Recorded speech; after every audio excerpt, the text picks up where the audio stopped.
My pleasure. Welcome back to the program. Victor Bershinsky, City Council candidate and Ward 1, and seeking the 2-year term here. Ward 1 is a very popular race here in 2018, I'd say. Not to try and slight any other wards, but it has been one that we've got some interesting candidates going at it here. You're running against Mr. Harrington, I believe, and then we'll talk with the mayor. She's running against Ms. Stolder coming up next hour a little bit. But all right, so we talked to you just a couple weeks ago. Anything change on the campaign trail? Anything different in terms of what you've been hearing out there since you were on the program with me last, Victor? No, I think my position is refined quite a bit. Talking to a lot of people, figuring out what the issues that are most prevalent amongst the voters in my ward. I've pretty much spent the entire 2 weeks. It's been a real blur because I've been just knocking on doors pretty much when I'm not working and when the sun's up. I've been out knocking on doors and talking to as many people as I could.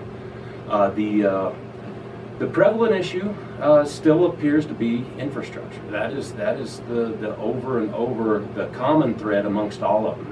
There's a lot of other issues as well, but the infrastructure question comes up with virtually everybody I talk to. Well, and infrastructure can mean a lot of different things, but you and I talked last time. We were talking, talking roads, road construction, impacts sewer, storm drainage, things like that. Plus, also the economic development piece. You and I talked last time, and you talked about, possibly looking at some different things. Maybe when it comes to city codes, trying to make things a little bit easier for businesses to get going here. If you get elected tomorrow, what are some ideas that you feel like you would propose to the rest of City Council in terms of trying to help it become an easier process for businesses to get going in this community and maybe sustain for a little bit before you kind of bring them back in with the rest of the businesses that are already in line right now?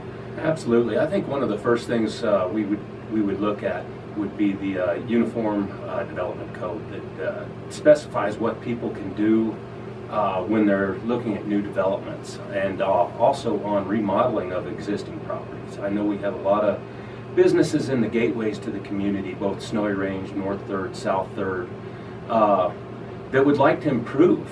Some of the existing businesses would like to do something to improve their appearance, maybe expand their business, do more with the property they have. But because of the development code and the money that is required for upgrades and to put into infrastructure up front, a lot of these people simply can't afford it, or it doesn't make business sense to put that much money into something that's maybe a marginal improvement to your business. And so I think working with those businesses when they come to Laramie, or the existing businesses that are already in place, we need to figure out a way that doesn't feel obstructionist to these businesses when they're looking at improvements. So specifically, are you talking about, is it landscaping, or what are we talking about with this code? Just so that I'm clear, maybe folks in the listening audience are clear in terms of what you're looking at here. Some of the code would be the landscaping issue. Okay. The amount and required, the specificity, I think, in the landscaping requirements are such that it really doesn't apply to some businesses. Okay. Things like parking lots and vegetation in the medians, the tree count issue on those code requirements. Mm-hmm. I've heard over and over that those are the things that can cost people money. They don't make a lot of sense when you're looking at certain types of businesses. The other things that are actually more important, I think, are the requirements that if you're building on a corner, say, that has dirt roads around it and no curbs and gutters and no drainage, those are the expensive ones, and those are the requirements that, yes, I think they need to be done, but is there some way we can work with these people to avoid those costs up front before they ever even open their doors? Well, yeah, because I could see as a business owner how that would be very obstructive to me wanting to open a business. I want to get something going, but if I got to spend all this money on things that are actually outside of my business, that can be, those can run into being prohibitive costs. I mean, heck, I sustained some damage in the windstorm, not this past summer, but the summer of 2017, and I'm still working on that because of just the financial cost of some different things.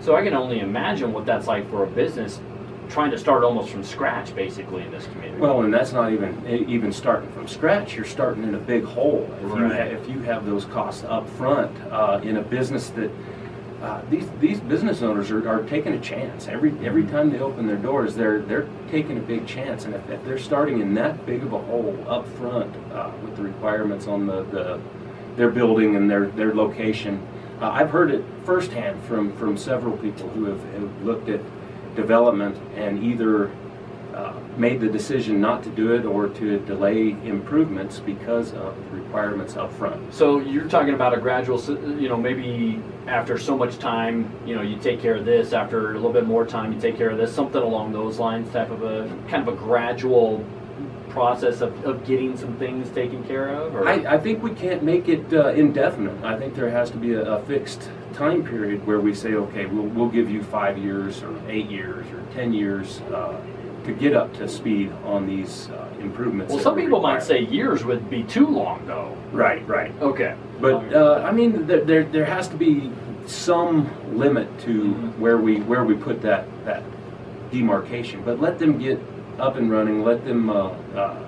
And I'm not saying don't even make these improvements up front. But I think the city, maybe through a cost sharing option or a loan to these businesses up front, with a repayment that we can get this infrastructure done up front, but don't put the burden of the upfront costs on the business owners. Perhaps the city gets into a cost sharing agreement with them, or a loan repayment agreement, or we take the money out of the sales tax that a business generates and use that to apply towards that infrastructure. And that'd be an interesting balance, particularly in today's climate, and the only reason I bring it up is because of the budget crunch that the city's in right now, and how that would how that would work. That'd be interesting to moving forward. What else from an infrastructure standpoint are you talking about? Are we talking about roads? I mean, that obviously is a hot topic, whether it's road construction or just paving roads or the type of roads. I mean, that seems to be a hot topic, especially in your ward in particular. And absolutely, I think in Laramie we have a number. I think the number that I've heard was 17 miles of unpaved streets, which is incredibly high for a city our size. I think we need a long-term plan on how, with or without additional support from the City of Laramie, how long-term we're going to get those roads paved. And it starts with drainage. We have drainage issues. I've lived on the west side of Laramie for pretty much my entire life. I've been out in West Laramie for 45 years. Okay. We've been part of the city for that whole time. I think we've been part of the city since I was born. So people still kind of demarking it as West Laramie. We're Laramie. We're all part of the same community. I think the city as a whole needs to look at us as just your regular citizens. We're separated somewhat geographically, but we're still part of the city. I think we've paid taxes. We've lived here and been taxpayers and good citizens for as long as I can remember. I think that burden of the infrastructure improvement on the west side of Laramie needs to be footed by the entire city. All right. We're talking with Victor Bershinsky, City Council candidate, Ward 1. General election is tomorrow, ladies and gentlemen. Get out and vote. Polls will be open 7 a.m. to 7 p.m. We've talked a lot about business so far. Economic development I know is something that you're passionate about. So many empty buildings across this city, and I think that's concerning to residents. What have you heard from your constituents in Ward 1 in terms of the amount of, whether it's vacant, whether it's a property or something that used to be somewhere, or empty buildings up and down 3rd Street or wherever it might be? What's the conversation been like there? How concerned are you as a resident about seeing empty buildings in our city and things that have gone unfilled now for quite some time? There's a number. I think I saw a study that said there's over 100 developable locations within the city of Laramie, within the city limits right now, and that includes either vacant land or empty buildings, empty property that hasn't had anything go into it. And I really think that's a big concern. I don't know what the answer to that is, but I think working with the Laramie Economic Development Commission, working with the Chamber of Commerce, working with the Downtown Business Association, and just working with anybody who has an idea for a business and an idea for a location, I think the city needs to be real proactive in looking at all the available locations, having a list when somebody comes to them and say, hey, we've got the perfect site for you right here, here's what it's going to take, here's the size, or here's the existing structure that's there. A list that somebody could go down and say, hey, this is the perfect building for what we're looking at. It shouldn't be that they need to go shopping around. They've got their business, they've got an idea. The city could do a better job of marketing our locations and the properties that we have available, either physical businesses that exist or property locations that are available. And you're right, the number on 3rd, on Snowy Range, all throughout town, there's a number of underutilized commercial locations. Would you be in support of giving tax breaks to businesses to get them going in a regards, and I'm not talking about like permanent tax breaks, but just to help to get them going, and maybe whether it is an existing building or an existing lot, to help businesses get going, and then after they kind of sustain some good growth and maybe get themselves to a solid place to start to pay things back. Would you be in support of something like that?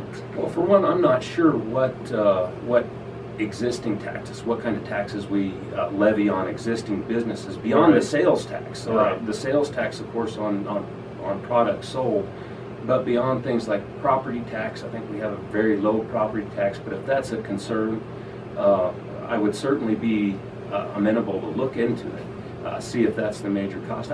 My feeling is it's more the cost of development than the tax that's being prohibitive here, and also some of the requirements from a code standpoint. What else, as you get your message out here the day before Election Day, what else do people need to know about you and your candidacy here in 2018? Well, like I said, I've been a West Laramie resident for 45 years. Laramie, virtually my whole life. I think we moved here when I was 7. And I've seen Laramie grow, I've seen Laramie change. Big supporter and passionate about the city. I love it here. My wife and I are going to retire here. I just would like to see a few pieces of the low-hanging fruit to kind of improve our quality of life here addressed. To try and keep young people here, are there some things you have in mind in that regard? Because that right now seems to be kind of a hot topic. How can we retain and keep the younger generation here instead of going elsewhere to explore their options? Some of the things are associated with both the university and private industry in town. The more we build the private industry, the more employment opportunities there are for our young people. We also need to be supportive of entrepreneurship in our young people. Give them locations, give them the support they need. Things like the business incubator, the joint cooperative workspace that just opened downtown. Workspace is important, but I also think young people want amenities too. I think they want shopping options. I think they want entertainment options. I think Laramie is lacking in some of those things that the amenities that people look at from a city this size that they would want, that would keep them here. All right, I appreciate your time this morning, visiting again. Good luck tomorrow. We'll see what happens when Wednesday morning rolls around. And what do you think of that Dave Hall? You had to get one parting shot in. You got it. I see Victor at all the UW basketball games, so I know he's passionate when it comes to college basketball officials. Let's just put it that way. So, good luck for you tomorrow. Good luck. I appreciate it. Thank you. I appreciate your time.